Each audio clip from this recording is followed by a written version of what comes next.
Hello students. आज हम nationalism in Europe chapter continue करेंगे और इसमें आज हम देखेंगे 3.1 part the romantic imagination and the national feeling. जो रोमांटिक इमेजिनेशन के कारण नेशनल फीलिंग किस प्रकार आई। तो the development of nationalism did not come about only through Wars and territorial expansion. जो नेशनलिज्म का डेवलपमेंट हुआ, राष्ट्रवाद का डेवलपमेंट, वो सिर्फ युद्धों के कारण या टेरिटोरियल एक्सपेंशन, जो एक राज्य दूसरे राज्य को हड़प रहा था, एक अधिकार कर रहा था, सिर्फ उसके कारण नहीं हुआ। Culture played an important role in creating the idea of nation.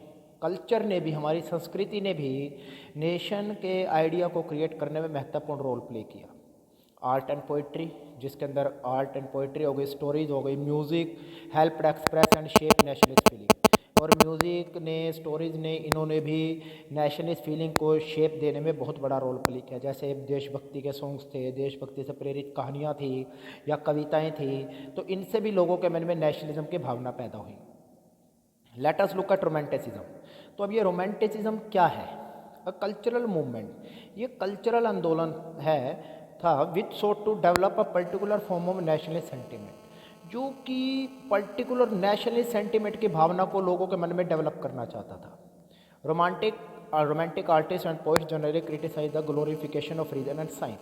जो ये रोमांटिक आर्टिस्ट थे, रोमांटिक आर्टिस्ट में जो देशभक्ति की कविताएं लिखते थे, कहानियाँ लिखते थे या गीत लिखते थे, और पोइट्स जो थे, ये glorification of reason and science, ये साइंस की और जो तर्क वितर्क था उसकी जो ग्लोरीफाई हो रहा था, जिसको बढ़ावा दिया जा रहा था, ये उसकी आलोचना करते थे। Then and focus instead on emotion, और ये इमोशन पे बल देते, इंट्यूशन पे बल देते और मिस्टिकल फीलिंग पे बल देते थे। इमोशंस पे बल ये देते थे। इनके कहने का मतलब ऐसा था भी, अगर आपकी देश के साथ इमोशनल अटैचमेंट है तो ही आप उसके लिए कुछ कर सकते हो। अगर आप हर चीज़ को साइंस पे या तर्क वितर्क पे की कसौटी पे मतलब तोलने लगोगे तो आपके प्रति उसके मन के अंदर फीलिंग नहीं आ सकती। आपके मन में किसी व्यक्ति या किसी देश के प्रति फीलिंग्स तभी आएंगी जब आप पर उसके मरने मिटने के लिए तैयार तभी होगे जब आपकी उसके साथ इमोशनल अटैचमेंट होगी। Their effort was to create a sense of shared collective heritage. उनका एफर्ट था कि लोगों के मन में इकट्ठी कोलेक्टिव हेरिटेज, इकट्ठी विरासत को शेयर करें, अ कॉमन कल्चरल पास्ट, और उन सभी का पास्ट जो है कॉमन हो, as the basis of nation. राष्ट्र के आधार ये होने चाहिए भाई, सभी लोगों की जो विरासत है वो भी समान हो और उनका पास्ट है वो भी समान हो। तो ऐसा उन लोगों के कोलेक्टिव हेरिटेज और कल्चरल पास्ट एक समान कब होगा? जब वो सभी देश एक ही देश के होंगे, जब अभी सभी एक ही देश को अपना देश मानेंगे। Other romantic such as German philosopher Johann Gottfried Herder claimed that true German culture was to be discovered among the common people। जो ये जर्मन फिलोसफर था जोहान गोटफ्राइड हर्डर, उसने ये दावा किया कि जो ट्रू जर्मन कल्चर है वो कॉमन पीपल में मिलता है, डास फोक में। It was through folk songs, लोकगीत के अलावा, फोक पोइट्री के अलावा, and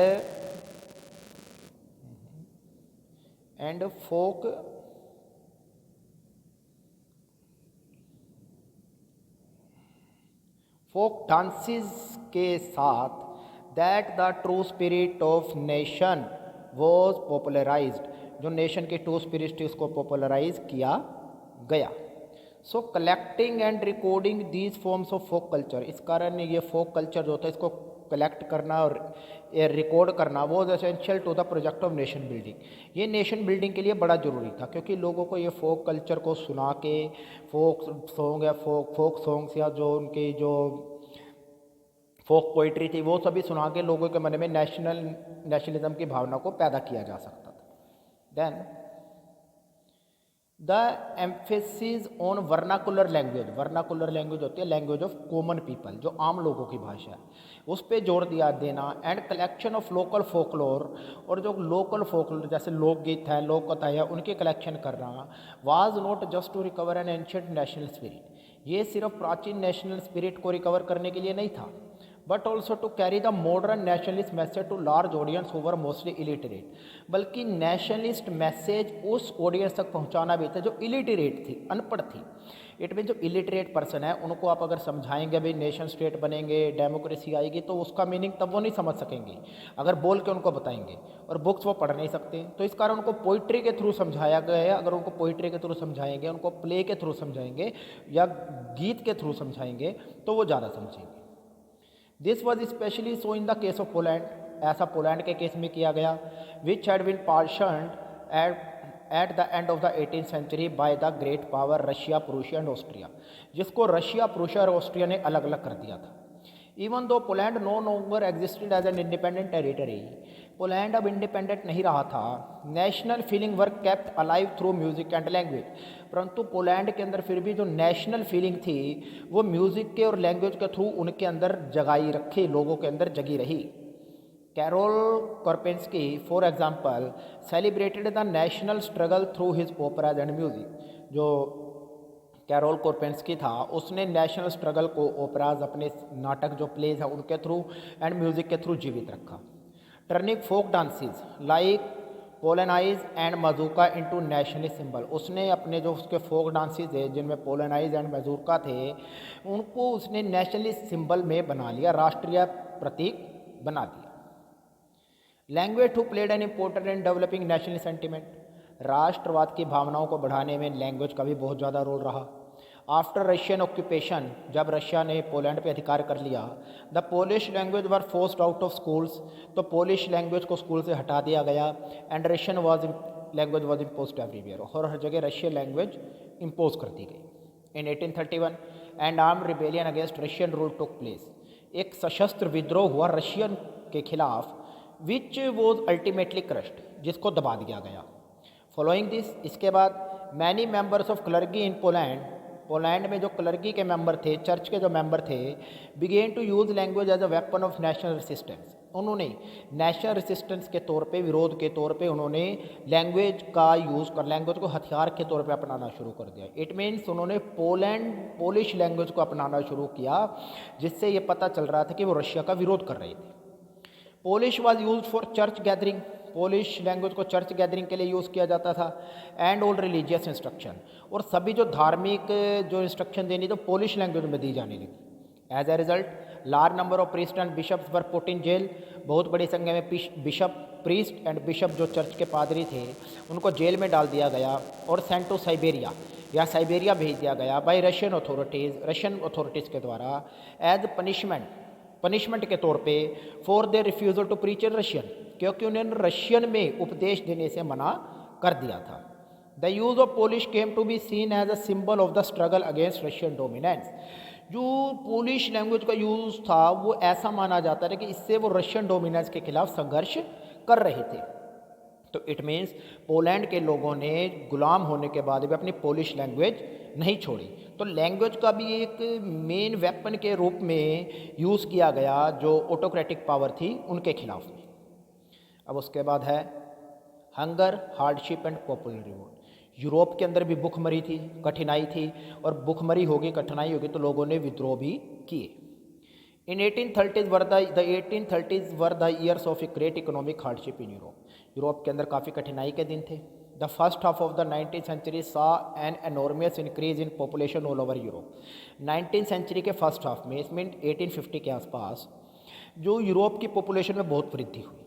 in most countries there were more seekers of job than employment, Europe के अधिकतर कंट्रीज में एम्प्लॉयमेंट कम थी और जॉब को चाहने वाले ज़्यादा थे। Population from rural areas migrated to cities, गांव से पॉपुलेशन शहरों में आने लगी। And live in overcrowded slums, और बस्तियों में रहने लगी। Small producers in town were often face with stiff competition, जो स्मॉल प्रोड्यूसर थे शहर में उनको बड़ा कंपटीशन फेस करना पड़ा from imports of cheap machine made goods from England, England के सस्ते मशीनी सामान के साथ। Where industrialisation was more advance than in the continent, जहाँ पे इंडस्ट्रियलाइजेशन क्योंकि यूरोप के अंदर जो इंडस्ट्रियलाइजेशन था वो इंग्लैंड के अंदर जो इंडस्ट्रियलाइजेशन था वो यूरोप के अन्य देशों के मुकाबले काफ़ी पहले आ गया था। तो जो स्मॉल प्रोड्यूसर थे यूरोप के अन्य कंट्रीज़ के, तो वो क्या करते थे, घर के अंदर ही सामान बनाते थे या थोड़ा बहुत मशीनों के थ्रू सामान बनाते थे। लेकिन जब इंग्लैंड की मशीन से बना सामान आने लगा तो वो सामान ज़्यादा सस्ता था और लोगों में उसकी डिमांड ज़्यादा हो गई बजाय कि इनके हाथ से बने सामान के। इस कारण उनको कंपटीशन फेस करना पड़ा।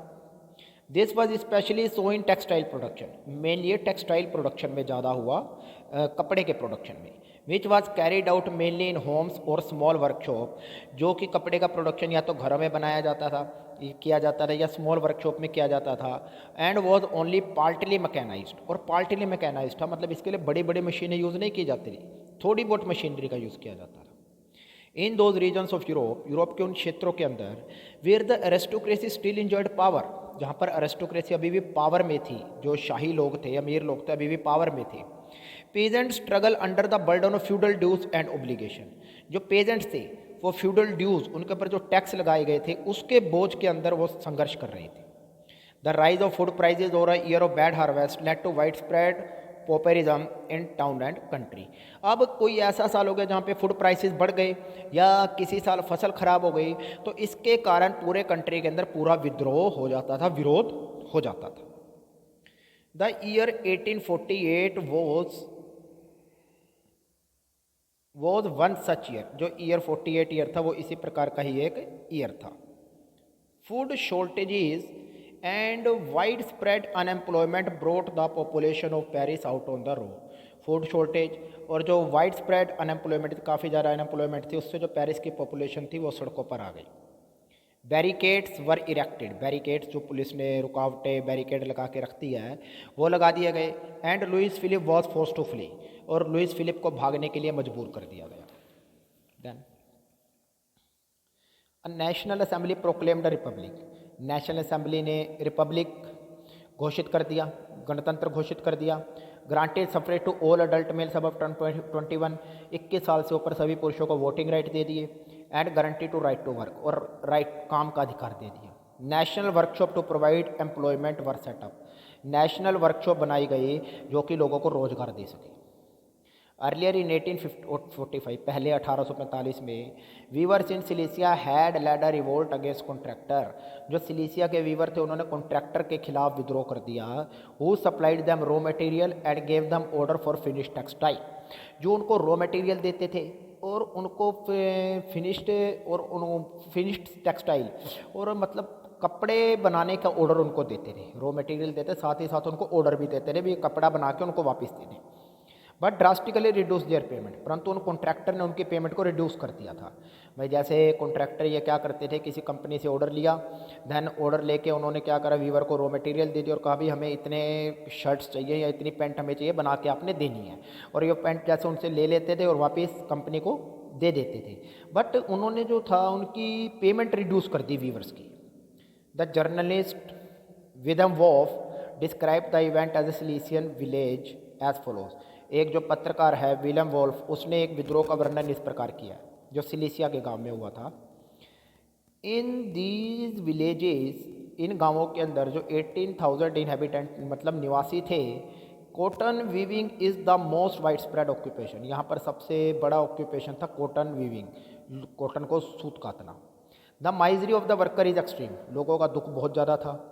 The desperate need for jobs has been taken advantage of by the contractor, अब जॉब जो वीवर थे उनको जॉब की बहुत ज़्यादा ज़रूरत थी, इसका कॉन्ट्रैक्टर ने लाभ उठाया। और to reduce the prices of goods they order, और जो ऑर्डर वो देते थे उन्होंने उसके प्राइसेस कम कर दिए। ऑन 4 जून एट 2 PM, 4 जून को 2 बजे, a large crowd of weavers emerge from their homes, weavers की क्राउड उनके घरों से निकली। And march in pairs up to the mansion of their contractor demanding higher wages, और उन अपने कॉन्ट्रैक्टर के बंगले पर गई हायर वेजेस की डिमांड करते हुए। They were treated with scorn and threats alternatively, और उनको धमकियों से धमकाया गया। फॉलोइंग दिस, इसके बाद, a group of them force their way into the house, जो वीवर्स थे उनका एक ग्रुप घर के अंदर घुस गया। Smashed it's elegant window pane, उन्होंने खिड़की के शीशे तोड़ दिए, फर्नीचर तोड़ दिया और ये सारा कीमती सामान था वो तोड़ दिया। Another group broke into the storehouse, एक और ग्रुप स्टोर हाउस में गया। And plundered it of supplies of cloth which they tore to shreds, और उन्होंने जो कपड़ा पड़ा था वहाँ पे वो सारा का सारा लूट लिया और उसको चिथड़े कर दिए। The contractor fled with his family to a neighbouring village. Contractor अपने परिवार के साथ पड़ोस के गांव में भाग गया। Which however refuse to shelter such a person, परंतु उस गांव वालों ने भी उसको शरण देने से मना कर दिया। He return 24 hours later having requested the army, वो 24 घंटे के बाद वापस आया बट आर्मी के साथ आया। इन द एक्सचेंज, बदले में, दैट फॉलोड, जो उसके बाद बदला लिया गया, 11 वीवर्स वर शॉट, 11 जो वीवर्स थे उनको गोली मार दी गई। So this was our chapter. इसके बाद हम नेक्स्ट वीडियो में कंटिन्यू करेंगे। Thank you.